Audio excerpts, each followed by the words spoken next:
Hello বন্ধুরা, আনন্দ পাঠের পক্ষ থেকে সকলকে স্বাগত। মাইকেল মধুসূদন দত্ত রচিত অভিষেক কাব্যাংশের যে ধারাবাহিক আলোচনা চলছে, আজ তার দ্বিতীয় তথা শেষ পর্ব। এই কবিতাটি ওয়েস্ট বেঙ্গল বোর্ড এবং সিবিএসই বোর্ডের 10ম শ্রেণীর পাঠ্যসূচির অন্তর্ভুক্ত।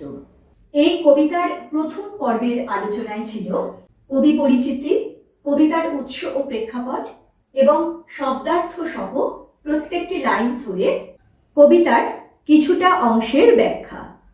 আজকে অর্থাৎ দ্বিতীয় পর্বে এই কাব্যাংশের লাইন ধরে শব্দার্থ সহ ব্যাখ্যা যেমন থাকবে, তেমনি আলোচনার শেষে থাকবে এই কাব্যাংশের জিস্ট বা সংক্ষেপে মূল বিষয়বস্তু এবং এর অন্তর্নিহিত অর্থ বা ব্যঞ্জনা। তাই অনুরোধ করব স্কিপ না করে সম্পূর্ণ ভিডিওটি মন দিয়ে দেখার জন্য। আমাদের মূল আলোচনায় আসার আগে এই চ্যানেলটি যারা এখনো সাবস্ক্রাইব করনি তাদের জন্য বলে নিই, নবম, দশম, একাদশ ও দ্বাদশ শ্রেণীর বাংলা সিলেবাসের সাহিত্য সংক্রান্ত নানান ধরনের আলোচনা করা হয় এই চ্যানেলে। যদি ভালো লাগে, যদি তোমাদের মনে হয় এই আলোচনাগুলো কাজে লাগছে, তাহলে আশা করব লাইক, শেয়ার ও সাবস্ক্রাইব করে পাশে থাকবে।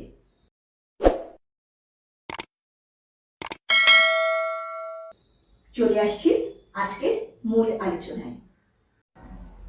এই আলোচনার প্রথম পর্বে আমরা যেটুকু অংশ পড়েছিলাম খুব সংক্ষেপে তার বিষয়বস্তু একটু জেনে নেব, আলোচনার ধারাবাহিকতা বজায় রাখার জন্য।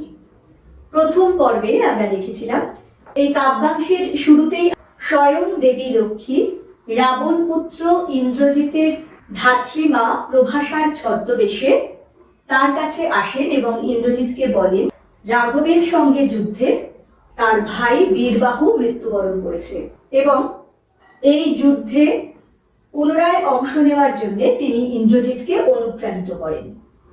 এই কথা শুনে অত্যন্ত উত্তেজিত হয়ে ইন্দ্রজিৎ তখনই যুদ্ধে যাওয়ার জন্য প্রস্তুত হন। তিনি যখন যুদ্ধে যাওয়ার জন্য রথে উঠছেন, তখন তার স্ত্রী প্রমীলা এসে তার হাত দুটি জড়িয়ে ধরে কাতর স্বরে অনুনয় করে যে কেন তাকে এভাবে একলা রেখে ইন্দ্রজিৎ চলে যাচ্ছেন। এর উত্তরে ইন্দ্রজিৎ তার প্রিয়তমা পত্নীকে বলেন তিনি খুব শীঘ্রই তার শত্রু রামচন্দ্রকে বধ করে এবং যুদ্ধ জয় করে তার পত্নীর কাছে ফিরে আসবেন। এই বলে তিনি প্রমীলার কাছ থেকে বিদায় প্রার্থনা করেন। দেখো, তোমাদের বইয়ের 81 নম্বর পৃষ্ঠার এই জায়গাটায় হাসি উত্তরিলা মেঘনাদ, ইন্দ্রজিতে জিতি তুমি সতী, বেঁধেছ যে দৃঢ় বাঁধে, কেবারে খুলিতে সে বাঁধে, তরায় আমি আসিব ফিরিয়া কল্যাণী, সমরে নাসি তোমার কল্যাণে রাগ হবে, বিদায় এবে দেহ বিধুমুখী। এই পর্যন্ত করে আগের দিনের পাঠ শেষ করেছিলাম। আজকে তারপর থেকে শুরু করব। উঠিল পবন পথে ঘোরতর রবে রথবর, হৈম পাখা বিস্তারিয়া যেন উড়িলা মৈনাক শৈল অম্বর উজলি। এই যে ইন্দ্রজিৎ তার স্ত্রীর কাছ থেকে বিদায় নিয়ে রথে চড়ে যাত্রা করলেন, যেন আকাশ পথে তার রথ উড়ে চলেছে। কেমন ভাবে না, হৈম পাখা বিস্তারিয়া যেন উড়িলা মৈনাক। হৈম পাখা অর্থাৎ সোনার পাখা বিস্তার করে আকাশকে উজ্জ্বল আলোয় ভরিয়ে দিয়ে মৈনাক পর্বত যেন উড়ে চলে গেল। ঠিক এমনটাই মনে হলো ইন্দ্রজিতের দ্রুত বেগে রথ ছুটিয়ে যাওয়াকে। সিঞ্জিনী আকর্ষে রোষে টঙ্কারিলা ধনু বীরেন্দ্র, পক্ষীন্দ্র যথা নাদে মেঘ মাঝে ভৈরবে, কাঁপিল লঙ্কা কাঁপিল জলধি। সিঞ্জিনী আকর্ষে রোষে, ধনুকের ছিলা অত্যন্ত ক্রোধের সঙ্গে আকর্ষণ করায় তাতে এমন ভাবে আওয়াজ বেরোলো, মনে হলো যেন পক্ষীন্দ্র যথা নাদে, পক্ষীন্দ্র অর্থাৎ পক্ষীরাজ, গরুর পাখিকে আমরা পক্ষীরাজ বলি, যেন সেই পক্ষীরাজ নাদে অর্থাৎ ডেকে উঠেছে মেঘের মধ্যে দিয়ে ভৈরব রবে। যে আওয়াজ শুনে সমগ্র লঙ্কা কেঁপে উঠল এবং সমুদ্রের জলরাশিও উত্তাল হয়ে উঠল। সাজিছে রাবণ রাজা বীর মদে মাতি, বাজিছে রণবাজনা, গরজিছে গজ, রেশে অশ্ব, হুঙ্কারিছে পদাতিক রথী, উড়িছে কৌশিক ধ্বজ, উঠিছে আকাশে কাঞ্চন কঞ্চুক বিভা। এবারে কবি রাবণের রণসজ্জার বিবরণ দিয়েছেন। বীর মদে মত্ত হয়ে রাবণ রাজা যুদ্ধের প্রস্তুতি নিচ্ছেন। বাজিছে রণবাজনা, অর্থাৎ যুদ্ধের দামামা বাজছে, হাতি গর্জন করছে, ঘোড়া রেশাধ্বনি করছে, আর সৈন্যরা হুঙ্কার দিচ্ছে। উড়িছে কৌশিক ধ্বজ, উঠিছে আকাশে কাঞ্চন কঞ্চুক বিভা। রেশমি পতাকা উঠছে এবং সোনার বর্ণের বিভা যেন আকাশে উঠছে। হেন কালে তথা দ্রুত গতি উতরিলা মেঘনাদ রথী। এইভাবে যখন রাবণ রাজা যুদ্ধের আয়োজন করছেন, সেই সময় মেঘনাদ তার রথ থেকে নামলেন। নাদিলা কর্বুর দল হেরি বীর বরে মহাগর্বে। নাদিলা মানে হুঙ্কার দিয়ে উঠল, চিৎকার করে উঠল সৈন্যদল, হেরি বীর বরে। ইন্দ্রজিতের বীরত্বকে তো কবি এখানে নানাভাবে বিশেষণে ভূষিত করেছেন। এখানে তাকে বলছেন বীরবর, তার অর্থ শ্রেষ্ঠ বীর। তাকে দেখে স্বাভাবিকভাবে সৈন্যরা খুব উত্তেজিত হয়ে উঠেছে, তারা আনন্দে গর্বে গর্জন করে উঠেছে। নমি পুত্র পিতার চরণে করজোড়ে কহিলা, হে রক্ষ কুলপতি, শুনেছি মরিয়া নাকি বাঁচিয়াছে পুনরাগব। এ মায়া পিত বুঝিতে না পারি, কিন্তু অনুমতি দেহ সমূলে নির্মূল করিব পামরে আজি। পিতার চরণে প্রণাম নিবেদন করে হাত জোর করে ইন্দ্রজিৎ বললেন যে শুনেছি মরে নাকি আবার বেঁচে উঠেছে রাঘব, অর্থাৎ রামচন্দ্র। এ কেমন মায়া সেটা তিনি বুঝে উঠতে পারছেন না, কিন্তু তিনি তার পিতার কাছ থেকে অনুমতি প্রার্থনা করছেন। এবারে সমূলে, একেবারে শিকড় থেকে উপড়ে ফেলবেন। সমূলে নির্মূল করিব পামরে আজি, তিনি এই পাপীকে এবারে একেবারে নির্মূল করে ছাড়বেন। কিভাবে করবেন? ঘোর সরানলে পরিভস্য, বায়ু অস্ত্রে উড়াইব তারে, নতুবা বাঁধিয়া আনি দিব রাজপদে। ঘোর সরানলে, অগ্নিবাণে রামচন্দ্রকে ভস্য করে বায়ু অস্ত্রে তাকে উড়িয়ে দেবেন, অথবা তিনি তাকে বেঁধে এনে পিতার চরণে সমর্পণ করবেন। শুনে রাবণ কি করলেন?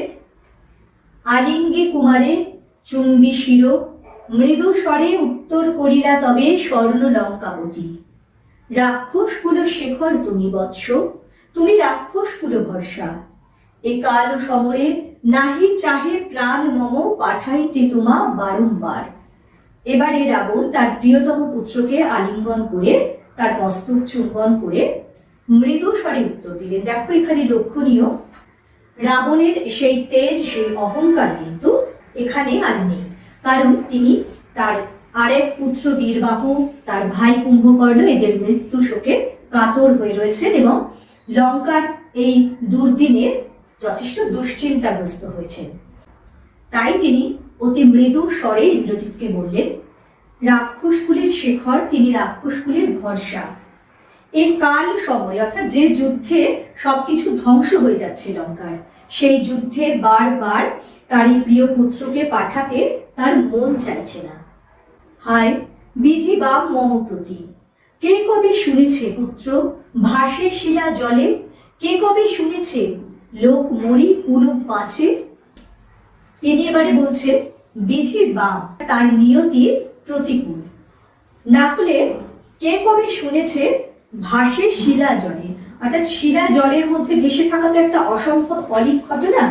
কেন এই তুলনা দিয়েছে? কারণ সেরকমই একটা অসম্ভব ঘটনা ঘটেছে, মানুষ মরে আবার বেঁচে উঠেছে। কে সে? না, সে রাঘব, সে রামচন্দ্র। এই যে রামচন্দ্র মরে আবার বেঁচে উঠেছে, এমন অসম্ভব, এমন অলীক ঘটনা কে কবে শুনেছে? এ কথাই তিনি আক্ষেপ করে তার পুত্র ইন্দ্রজিৎকে বলছেন। ইন্দ্রজিৎ তার উত্তরে বলছেন, উত্তরিলা বীর দর্পে অসুরারি রিপু, কি ছাড় সে নর, তারে ডরাও আপনি রাজেন্দ্র। থাকিতে দাস যদি যাও রণে তুমি, এ কলঙ্কিত ঘুষিবে জগতে। হাসিবে মেঘবাহন, রুষিবেন দেব অগ্নি।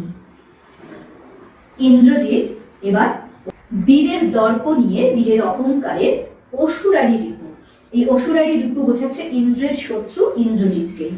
তিনি উত্তর দিলেন যে সে কেমন মানুষ, কি ছাড় সে নয়। খুব উপেক্ষা করে বললেন যে সে কোন এমন মানুষ যে তাকে স্বয়ং রাবণ রাজা ডরাচ্ছে, ভয় পাচ্ছে। থাকিতে দাস যদি যাও রণে তুমি। দেখো, আমরা এই কাব্যাংশের একদম শুরুতেও দেখেছি, যখন স্বয়ং দেবী লক্ষ্মী ইন্দ্রজিতের ধাত্রীমা প্রভাসার ছদ্মবেশে তার কাছে এসেছিলেন, তখন কিন্তু সেই ধাত্রীমায়ের কাছেও ইন্দ্রজিৎ নিজেকে দাস বলে সম্বোধন করেছিলেন, যা তার অতি বিনয়ের পরিচায়ক। তিনি তার পিতার কাছেও নিজেকে দাস বলে সম্বোধন করছেন এবং বলছেন যে যদি সে বেঁচে থাকতে তার পিতা রাবণ যুদ্ধে যায় তাহলে সেটা তারই কলঙ্ক, এবং এই কলঙ্ক ঘুষিবে জগতে, সমগ্র জগতে ঘোষিত হবে। হাসিবে মেঘবাহন, মেঘবাহন হলেন ইন্দ্র। ইন্দ্র হাসবেন, রুষ্ট হবেন বা ক্রুদ্ধ হবেন অগ্নিদেব। দুইবার আমি হারানো রাঘবে, আর একবার বিত দেহ আজ্ঞা মুড়ে, দেখিব এবার বীর বাঁচে কি ঔষধে। এর আগে দুবার তিনি রাঘব বা রামচন্দ্রকে হারিয়েছেন এবং তাকে বিনাশও করেছিলেন। তাই আরো একবার তিনি তার পিতার কাছ থেকে অনুমতি প্রার্থনা করছেন সেই রাঘবকে বিনাশ করার জন্য, তাকে যুদ্ধে নিহত করার জন্য। বলছেন যে এবার তিনি দেখে নেবেন কোন ওষুধে রামচন্দ্র বেঁচে ওঠেন। লক্ষণীয়, এখানে কিন্তু রামচন্দ্রকে ইন্দ্রজিৎ বীর বলেই সম্বোধন করছেন। আগে তিনি তাকে পামর বলেছেন, কি ছাড় নর বলে উপেক্ষা করেছেন, কিন্তু এইবারে কিন্তু তিনি তাকে বীর হিসেবে আরেকজন বীরকে সেই মর্যাদা দিলেন। তার এই কথার উত্তরে রাবণ বলেন, কহিলা রাক্ষসপতি কুম্ভকর্ণ, বলি ভাই মম, তাই আমি জাগানো অকালে ভয়। হায় দেহ তার দেখো সিন্ধু তীরে ভূপতিত, গিরিশৃঙ্গ কিংবা তরু যথা বজ্রাঘাতে।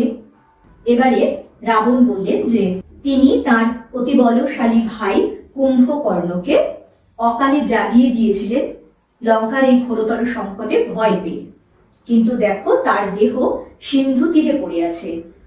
প্রত্যেক ঘটনাকেই কবি যেমন অসাধারণ সব উপমায় সাজিয়েছেন, তেমনি এখানেও কুম্ভকর্ণের দেহ এমন সিন্ধু তীরে পড়ে থাকাকে তিনি তুলনা দিয়েছেন গিরিশৃঙ্গ কিংবা তরু যথা বজ্রাঘাতে। গিরিশৃঙ্গ অর্থাৎ পর্বতের চূড়া কিংবা তরু বা বিশাল বৃক্ষ যেমন বজ্রাঘাতে পড়ে থাকে, তেমনি যেন কুম্ভকর্ণের দেহ সিন্ধু তীরে পড়ে রয়েছে। তবে যদি একান্ত সমরে ইচ্ছা তব বৎস, আগে পুজো ইষ্ট দেবে, নিকুম্ভীরা যজ্ঞ সাঙ্গ করো বীর মুনি, সেনাপতি পদে আমি বরিনু তোমারে। পরিশেষে তিনি ইন্দ্রজিতের অনুরোধে বলছেন যে যদি একান্তই তোমার এই যুদ্ধে যেতে ইচ্ছে হয় তবে আগে ইষ্টদেবের পুজো করে নাও, নিকুম্ভীরা যজ্ঞ সমাপ্ত করো, সাঙ্গ করো। সেই সঙ্গে আরো বলছেন সেনাপতি পদে তিনি এবার ইন্দ্রজিৎকে বরণ করে নেবেন। দেখো অস্তাচলগামী দীননাথ এবে, প্রভাতে জুঝিও বৎস রাঘবের সাথে। দীননাথ অর্থাৎ সূর্য অস্তাচলগামী, সূর্য অস্তে যাচ্ছে, সন্ধে নেমে আসছে, রাত আসন্ন। তাই বলছেন যে আজ আর যুদ্ধে যেও না, কাল সকালে তুমি রাঘবের সঙ্গে যুদ্ধ করো। এতেকো কহিয়া রাজা যথাবিধি লয়ে গঙ্গোদক, অভিষেক করিলা কুমারে। একদম শেষে রাজা রাবণ যথাবিধি লয়ে, বিধি সম্মতভাবে গঙ্গা জল দিয়ে তিনি তার পুত্র ইন্দ্রজিৎকে অভিষেক করলেন। এই যে কাব্যাংশের অভিষেক নাম, তাকেই যেন সার্থক করে তুললেন। এখানে এই কাব্যাংশের সমাপ্তি। দুটি পর্বে এই সমগ্র কাব্যাংশের আলোচনার শেষে একটু জেনে নেব এই পাঠ্যাংশের জিস্ট বা সংক্ষিপ্তসার।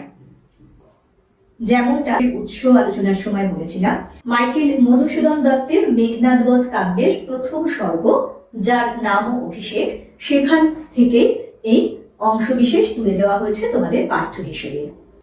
এই অংশে মোট 4টি চরিত্রের দেখা পাই আমরা। তারা হলেন ইন্দ্রজিৎ, প্রমীলা, রাবণ ও দেবী লক্ষ্মী। বলা বাহুল্য এদের মধ্যে প্রধান চরিত্র ইন্দ্রজিৎ। এই অংশটুকুতে রাবণ পুত্র ইন্দ্রজিতের রামের সঙ্গে সম্মুখ সমরে অর্থাৎ সরাসরি যুদ্ধে যাবার যে প্রস্তুতি পর্ব সেটাকেই দেখানো হয়েছে। এবং খুব গুরুত্বপূর্ণ হলো এই যুদ্ধের বিষয় ইন্দ্রজিৎ ও তার পিতা রাক্ষসরাজ রাবণের মানসিক অবস্থার সুস্পষ্ট পরিচয় পাওয়া যায়। মনে রাখতে হবে এখানে কিন্তু রাবণ রাক্ষসরাজ নন, বরং এক স্নেহশীল পিতা, নিয়তি পীড়িত এক হতভাগ্য পিতা হিসেবে কবি এখানে তাকে তুলে ধরেছেন। পিতার প্রতি পুত্রের শ্রদ্ধা এবং পুত্রের প্রতি পিতার বাৎসল্যের অপূর্ব চিত্রায়ন আমরা পাই এই অংশে। তবে এখানে সবচেয়ে উল্লেখযোগ্য হল দেশের প্রতি ইন্দ্রজিতের কর্তব্যবোধ এবং তার বীরত্ব, যা এই অংশটির মূল বিষয়বস্তু। এবারে আমরা জেনে নেব এই কাব্যাংশের অন্তর্নিহিত ব্যঞ্জনা। সেটা বুঝতে গেলে সর্বপ্রথম মনে রাখতে হবে যে যখন এই মেঘনাদবধ কাব্য রচিত হচ্ছে তখন কিন্তু ভারতবর্ষ পরাধীন, আর বাংলা তথা সমগ্র ভারতবাসীর মধ্যে স্বদেশ চেতনার বা স্বাধীনতা বোধের জাগরণ শুরু হচ্ছে। এইরকম সময়ের পরিপ্রেক্ষিতে মধুসূদন দত্তের ইন্দ্রজিৎ যেন দেশপ্রেমের অনন্য নজির রেখেছেন এবং স্বদেশকে রক্ষা করার জন্য একজন যোগ্য বীর যেভাবে এগিয়ে আসেন সেই যোগ্য বীরের মর্যাদায় তাকে তুলে ধরেছেন কবি। তাই আমরা বলতে পারি প্রকৃতপক্ষে তৎকালীন সময়ের পরিপ্রেক্ষিতে বাঙালি তথা আপামর দেশবাসীর দেশপ্রেমের জাগরণ ঘটেছে এই চরিত্রের মধ্যে দিয়ে।